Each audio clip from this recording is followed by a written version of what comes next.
Good morning, Jamie. It's the first day of the Open, technically. Yeah, it feels like Christmas Eve, doesn't it? Because obviously it's at 8 o'clock tonight. But yeah, there's a few hours of like just pottering around doing stuff, waiting for 8 o'clock tonight. But yeah, exciting times. It looks. I'm excited again. I feel like a lot of people will be feeling like that. You know, like pottering about, like don't know what to do with themselves today because they'll be like, "Oh, I feel like I've got to save myself to tomorrow, but I don't know what to do." Yeah. Yeah, definitely. I think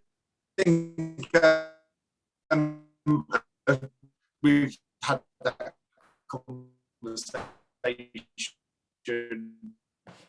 I've had it probably in doing what they shouldn't be doing. How much should they do? How much shouldn't they be doing? And ultimately, it really depends on the individual. A few people get really nervous. So sometimes I encourage people to do a bit of exercise, because if you're exercising, you're not really thinking about the next thing. If you just sat at home waiting, that anxious energy is basically making you tired. So yeah, it's been a good conversation, good discovery, because it's been a few years since you've been able to do the Open in person. So we've got a lot of new members, like 2 years worth of members, kind of as relaxed as it comes about the Open. I know my level, going to have some fun with it, do it with the members in the evening. Won't need to video it earlier in the day or redo it. So yeah, I'm looking forward to it. Good. We should probably talk about next week's program, and obviously tonight we're going to drop, some more notes, a class, how you'd run it when the Open workout anyway. So we'll leave that till later on, and let's get stuck into next week. Cool. So this week we went heavy on some back squats. Obviously, we want to kind of keep some heavy squats in there throughout the Open, just in case. Never know, that 4-rep max front squat that came up at quarterfinals last year could bring that in the Open this year. Who knows? So we're going to go heavy next Monday for a set of 3 front squats. So that should kind of cover quite a few bases. Like you'll give you a good guide for a 1-rep max, obviously 3 or that 4 if they repeat it. I think it's pretty simple. It's just go heavy. I wouldn't say like quite maximal. I'd say probably that 1 set away, so that if it does come up in the Open, that you can PB when the time is right. What are your thoughts there, mate? Yeah, totally agree. That's the devil in the detail. On, we've said build to a heavy 3 as opposed to find a 3-rep max. So whenever you see these things kind of dotting up, hopefully you guys as coaches will start to see the subtle differences, and then hopefully you can then relay that to your members. Another thing that I like to talk to our members about, which is a bit more basic and it's not an exact science, but a 3-rep max front squat can be a good indicator of where your potential clean or your squat clean could be. So if you're having a conversation with a member who goes, do I need to get stronger to improve my clean, or do I just need to improve my technique? This is a good guide. If the numbers are pretty close, improving your front squat strength could improve your clean. If there's already a big discrepancy, normally see that with the bigger, burlier dudes who have had like the strength background. They come in, they've already got a bigger front squat than they do clean. It's not necessarily more is better in that respect. They can just potentially come to your speciality strength classes and then work on the skill of weightlifting, and that will bring up the number. So you're always playing that kind of chicken and egg game to kind of get yourself to where you need to go. There's a little back off there as well. So for overall, it's a good 20 minutes of kind of dialing in the front squat. So for newer members, just keep practicing nice high elbow position. If people are coming away with sore wrists, try to identify why that sore wrist is occurring. Is it a forward lean? Is it a poor front rack mobility? Kind of, is it down to the ankles? A lot of people might not realize that. So lots to go on a Monday morning. Yeah, for sure. Like you said, especially them stronger guys that are in the classes who've maybe come from either a powerlifting background or bodybuilding background, they tend to have a pretty poor front rack.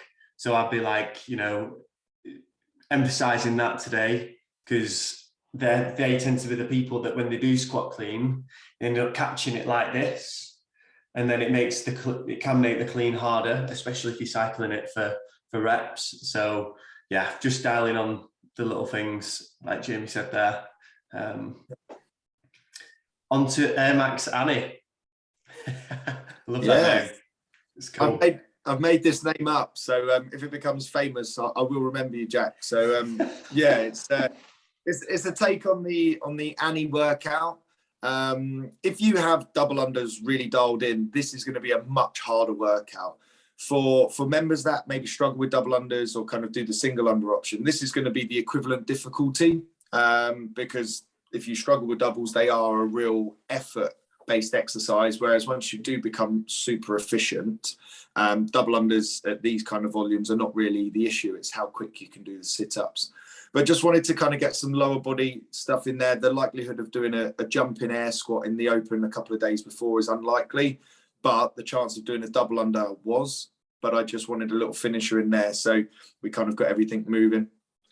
For the standard on the jumping air squat, I always say to the athletes, like, I want your toes to point to the floor. So jump up, toes should be able to point to the floor. Like that's kind of, as high as what I'd suggest that you go for the jumping air squat, especially in a workout like this. Like it's just a good rough standard to kind of give, because otherwise you end up kind of people just almost trying to cut the rep short, or maybe going a bit too high.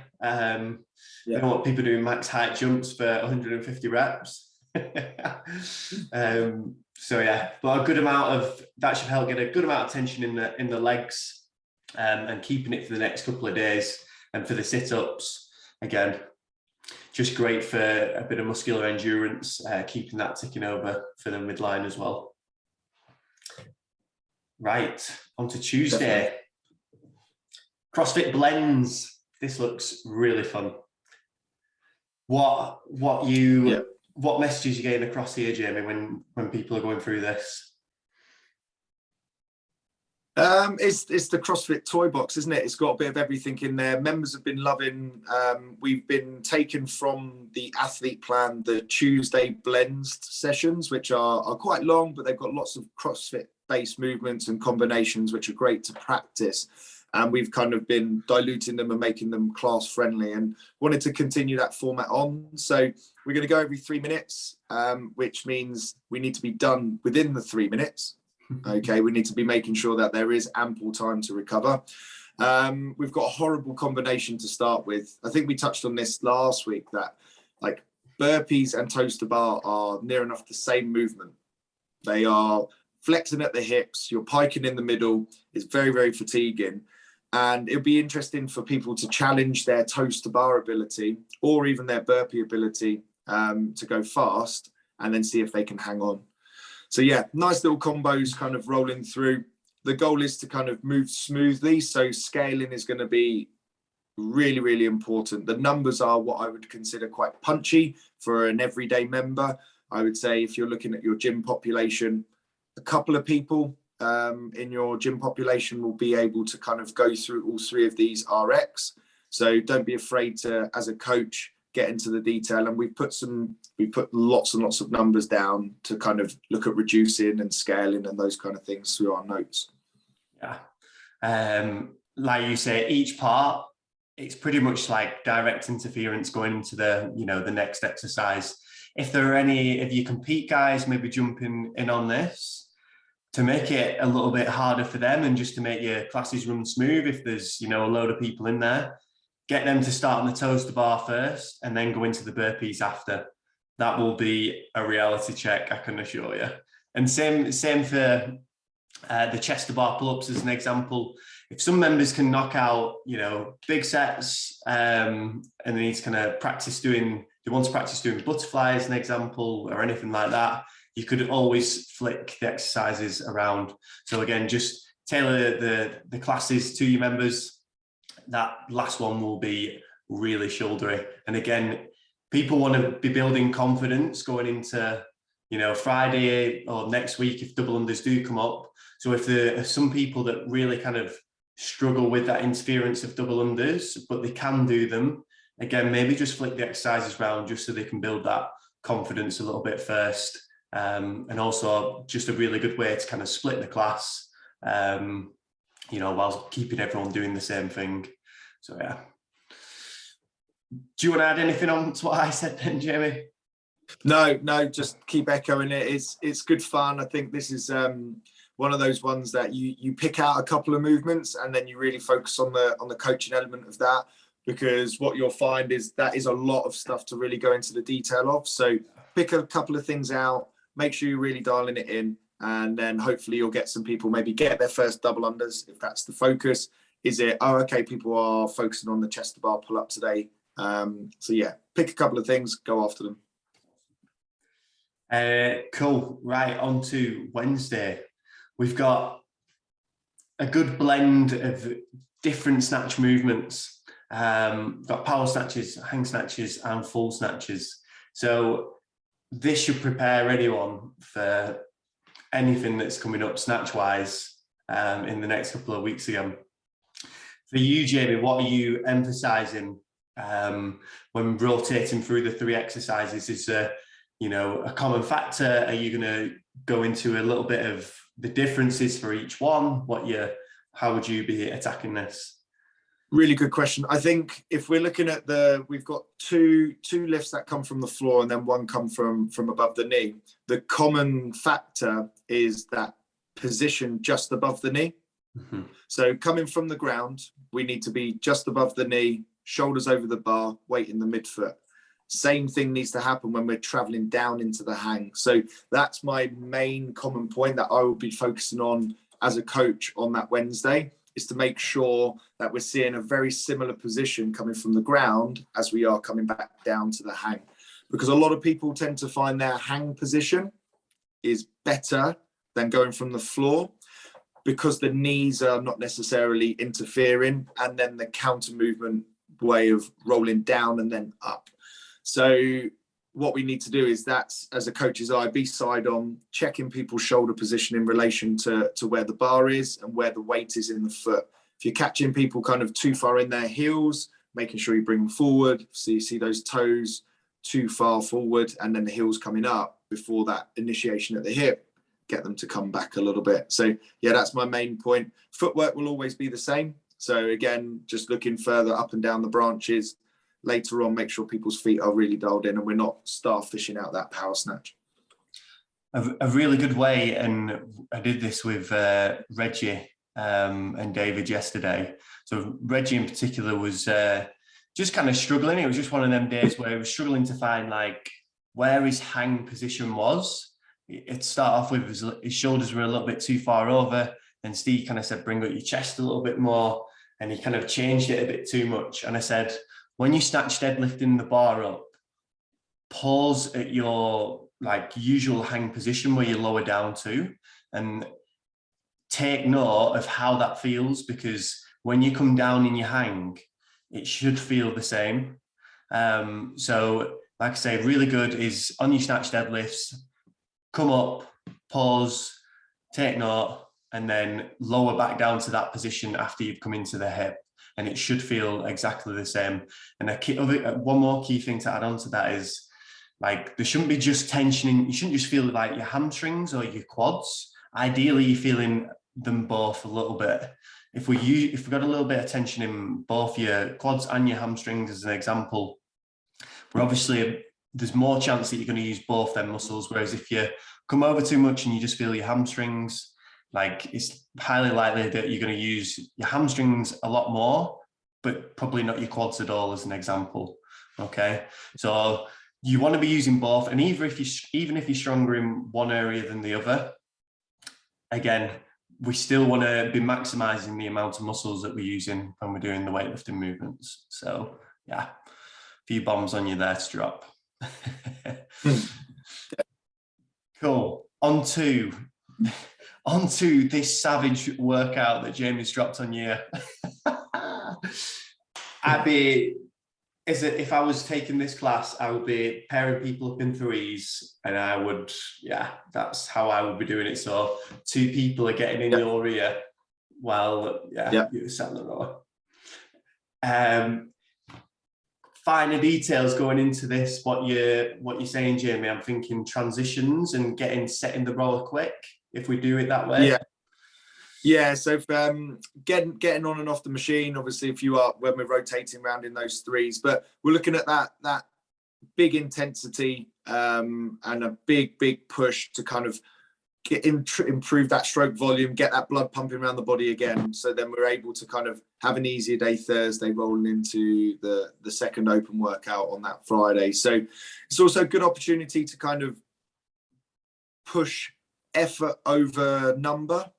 That's a big thing that I'm a big fan of, because everybody's ability level is different when you have a class. Obviously at the elite level, the margins are, you can base it off of numbers. If you snatch this, you can do this. If you can't snatch this, you can't do this. Whereas in a class, that's not necessarily a relevant conversation to have. The conversation to have is, did you get yourself to a 9 out of 10 effort? And that number might be 20 calories less than the person who's doing a 6 out of 10. But the person who's doing the 9 out of 10 effort is getting a better workout and actually getting the feel of this workout correct. So we'll probably see some people kind of drop off their number.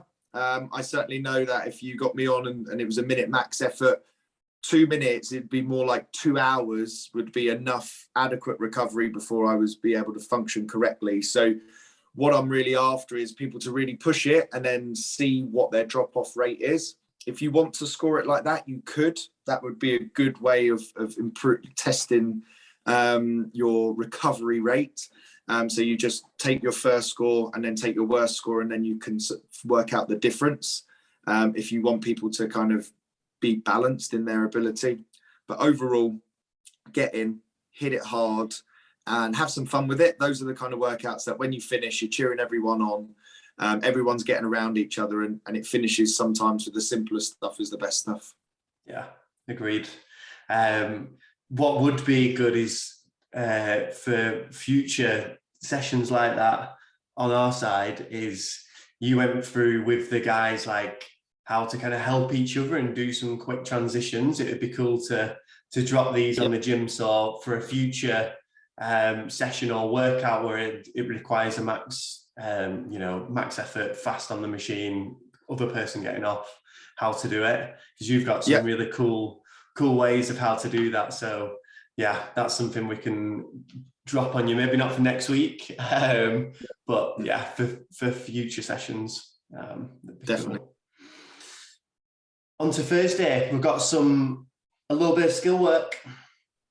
We've got some rope climbs, got some handstand walks, we've got some dragon flag lowers. I've changed the name because you called it candlestick lowers, didn't you? But just horses for courses, I guess. When you said candlestick, I was thinking the pistol one at first. When you, because they call that a candlestick as well, don't they? Do they? Yeah. You know which one I mean? Yeah, they do. And the video that we had was called Dragon Flag, so I was like, better make it line up. But yeah. Cool to get a bit of skill work in here. I feel like it's pretty unlikely that rope climb, well, we know rope climbs aren't coming up. Handstand walks, again, might do, but probably won't come up for the open, I don't think. And then the dragon flag lowers, again, good to get a little bit of core tension for any gymnastics that may come up on the Friday without kind of creating loads of DOMs. So that's a good little skill piece first. And that's just re-emphasizing things that we've gone through in the past. I was going to say, this is just a nice, simple session. I mean, the good thing about if handstand walks do come up the following day, I know back in when they did strength in depth in the team competition, there was handstand walks come up, and I hadn't done them for a long time because I wasn't doing that much CrossFit. And then they come up, and I had like 2 weeks. I was like, right, well, I need to be able to walk 5 meters on my hands unbroken fast. How am I going to do it? Well, did a little bit every day. And the day before, I just did a little trial run. I was like, right, I'm good. And then on the day, it wasn't as bad. So, if you do some handstand walks the day before and it comes up, you're probably going to be in a better place than if you didn't do them. Rope climbs, like you said, they're not in the actual open. We'll have to have a conversation about whether we do the quarterfinal workouts or pick out some of the fun ones that we do. But yeah, rope climbs will definitely be coming up in the quarterfinals or maybe later on in the semi-finals. Yeah, awesome. For the workout, again, steady mover, just machines and down ups, a little bit of upper body strict pulling work and some core work again. Again, it's just going to be something that's going to make you feel better for moving today, going into Friday. So very simple. Yep. Just make sure you kind of, a few key things I'll be picking up on is on the down ups, try and get people to land with the feet as close to the hands as possible. So they're kind of getting a good snap up. It's kind of one big movement straight up. Strict pull-ups, make sure they go to a dead hang so they're getting in that position, because again, if any gymnastics comes up tomorrow, it's a good little primer to make sure they've got a good full range of motion. And on the plank hold, it's like, let's just make sure we've got a good solid midline, the bum's not up in the air or sagging too low. Yeah, so just the basics there. We've been, again, at the High Performance Centre in Wigan with the guys, been doing a 20-minute EMOM before we go into a skill session on a Friday, which is, it's like ring support holds, a headstand hold, a dead hang hold on the rope, some leg raises, seated leg raises, and it's just all about making those basics world class.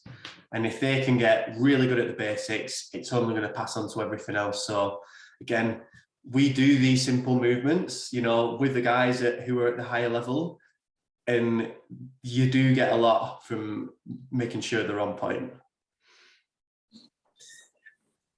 Friday, some no-touch deadlifts to start. I love a no-touch deadlift.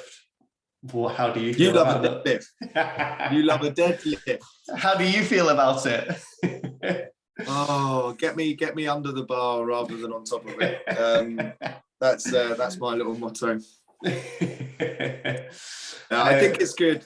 I think we obviously, just to put it back into the guys' heads, that the Friday and the Saturday, our programming that is based around the open not being there. Mm-hmm. So if you see a member who rolls up on that Friday and they know that in the evening they're going to be doing the open workout as well, get them to steer clear of kind of the whole session. Maybe tell them to turn around and go away and remind them not to be silly. And it's just training at the end of the day. But yeah, just sort of remind everyone that these are the additional sessions for your members that are not going to come and do the open workout for any reason. So that can be a normal training day. But yeah, put that in people's heads. Yeah, for sure. And again, depending on what comes up in the open, we might have loads of power clean, shoulder to overhead, part facing burpees on the Friday. So again, that could be, you know, a session that you end up moving to the Saturday. So yeah, all good. Is there anything you want to touch on in that session for the Friday, Helen? Well, I mean, you can't touch on it because it's no touch deadlifts. There you go. Dad joke there. And then, yeah, Helen, great CrossFit benchmark. We had an amazing turnout for Fran, which was the Monday workout for the week that we're currently filming on. Some amazing performances. One guy RX'd it, 255 at Blitz. Guy called Connor, like, decent, got a good gymnastics background, but I think the thing that helped him was his ability to do the thrusters. He normally breaks down on the back end of the 15 of the thrusters, and then the 9 he goes to pot, whereas we were doing lots of squatting, so his leg endurance is kind of picked up. Awesome. And I think he said he put it down to those high rep back squat sets that we were done maybe 6 or so weeks ago. When you get to the big ends of those, you have to dig in and hang on. He said he felt like he had plenty of lead. So, that's awesome. Yeah, some great Fran. A girl did her first ever RX Fran, 7 minutes. I was like, first Fran RX is not normally in the 7-minute bracket. It's normally more like the 10 to 12-minute bracket. So, that's good. Moving on to Helen, it's another opportunity to kind of get a score at a workout that is not that hard to RX. I'm not saying that for everyone's going to be able to RX, but 12 pull-ups, 3 rounds is not, in the modern day of CrossFit, a huge amount of volume. It's not a chest bar. And that kettlebell, it isn't that heavy. It's not like nowadays, if Helen was written, it would be 400-meter run, 21 swings with the 32-24, and it'd be 12 chest to bars, or it might even be something like 9 bar muscle ups. It'd be something mad.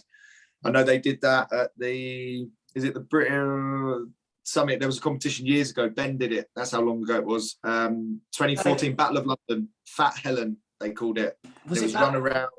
Was it Battle of Helen? Was it Battle of London? Or is it British? Did that become British champs? I think it might do. I think that stopped, and then the next one started. But yeah, I remember because obviously Ben's pretty proficient at that, but it was just that next level that he hadn't practiced as much. So Helen was his go-to, and he was very good at that. And it was just the increase in intensity. So yeah, kind of swinging back to where we are. A lot of people will be able to do this, and it's good to get running. I'll put some running in on those Fridays, just because it's a nice change from potentially the open. Yeah, good stuff. I mean, if another storm blows through on that day, let's not. I've watched the video, and the South got battered by the Northerners taking the mickey. But well, guess what? In London, I'm getting into the camera. In London, it costs a lot of money to have a car. And all that kind of stuff. So, and most people don't have a car. Yeah, they don't have a car. Hold up here. Hold up. Don't you have the underground? Can people not get on the underground to get around? Not to get to Twickenham. Right. Yeah, we're in a nice leafy bit. Ish. People are going to hunt this down now and then just give us a Google map of like you could get there easily. But yeah, people decided to not show up to our regionals as big as everyone else. If it's windy, keep them inside. As we said on the other video, all the Southern Fairies got blown away that day. We totally did. We'll be back though. Well, you will be back. You're sitting second on the regional leaderboard at the moment, South East Eagles. We're looking up. We're coming. Yeah, that's it. We've got it. Cool. On to Saturday. I love the look of this workout. Bit of barbell cycling in there, bit of everything. As a pairs workout as well.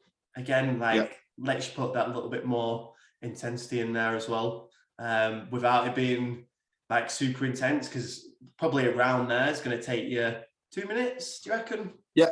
As a rough guide.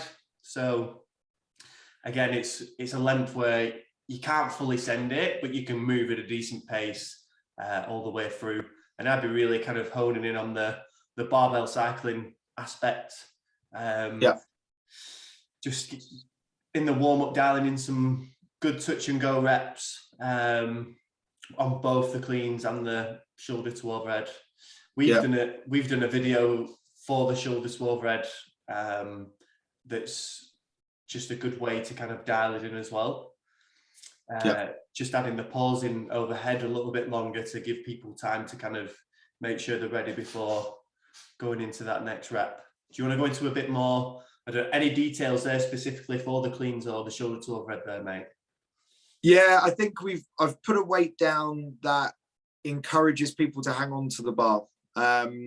Traditionally a 9 and a 6 for like kind of cleans and shoulder to overheads. You normally see 70 like a DT, but that really prices quite a lot of people out of kind of going for the RX and going for kind of trying to go touch and go. So really, as you're at the whiteboard on that Saturday morning, encourage people to try and hang on. Certainly for the first, if we're trying to nail around every 2 minutes, you're looking at 5 sets each. So can you get the first 2 to 3 rounds of the 9 and the 6 unbroken? And then if it does fall apart at the end because the non-complementary effect of the rowing and the burpees, then you can make sure you kind of lock yourself in. So yeah, that would be there. I would say be nice and efficient on the row. Did a partner workout yesterday, and it paid to not go as hard because it was machined straight into some burpees over the bar. And one guy went really hard on the machine, and then the guy who just took the edge off the machine was able to just go past him on the burpees, because 12 fast burpees versus 12 slow ones is quite a big difference. 15 calories fast, 15 calories slow is not much difference. It's 5 or so seconds. So just having that, them like street smarts about you earlier on in this workout will mean at the back end, if you've got one round to go and you can see the team next to you are starting at the same time, that's what we come to the CrossFit classes for on a Saturday morning. It's a bit of a laugh and a bit of a race. Yeah. Like you put in the notes, like build through the round. So like you said on the row, you're not making, any gains on the row really there. It's the burpees and then into the bar. Like, can you pick up the bar straight up after doing the bar facing burpees and keep hold of it for the remainder of the round? So yeah, looks pretty epic workout, that, to be fair. I'd like to give that a whirl. Yeah. To wrap up the week, Sunday. This is a format that we tend to repeat, once or twice in a phase, just to make sure, again, we keep on top of any imbalances, making sure they're not, getting any worse at the least. At the moment, with it being kind of comp time, it's probably not going to even them out as such, but it's going to make sure that they kind of don't get any worse, is what I'd kind of say at this point of where we are. So really get people to focus on the muscles that you're using. Again, yesterday when we did a bit of training, we did again some similar accessory work to this, and it was just kind of really focusing like on the Bulgarian split squats.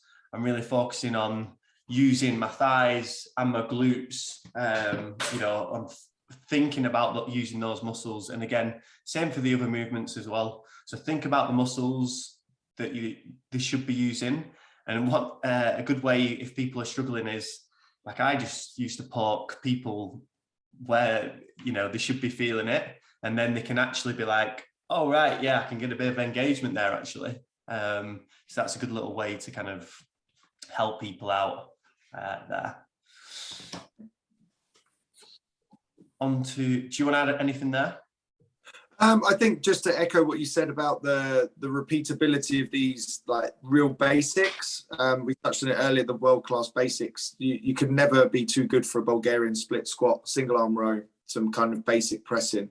And then it's a nice little checkpoint throughout your year. So what you tend to find is when you get to competition season, imbalances start to grow because you're pushing the threshold, you're pushing the intensity on everything, you're trying to eke out stuff. And 9 times out of 10, when you're in competition season, it's done with the barbell. So those individual elements aren't shown up as much. So it's a nice little checkpoint there. For newer members, this is a great opportunity to kind of identify some imbalances that they may have.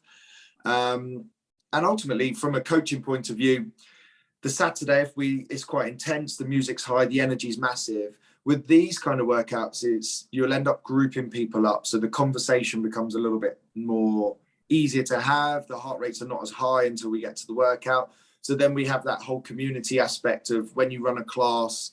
A way my litmus test is we get everyone started, they do a round, and I kind of just walk away from everybody. And if no one's talking, they're just staring at me, I've not done a good enough job of getting people moving together and having the conversation. So if I walk away and all of the groups, maybe they're in groups of 3 or 4, they're all having a bit of a natter and a chat to each other. They're kind of thinking, when we go in, they're kind of having that conversation. I know as a community, that can be just as key as getting the correct workout sometimes, because ultimately we make you do burpees, we make you do some squats and some fun.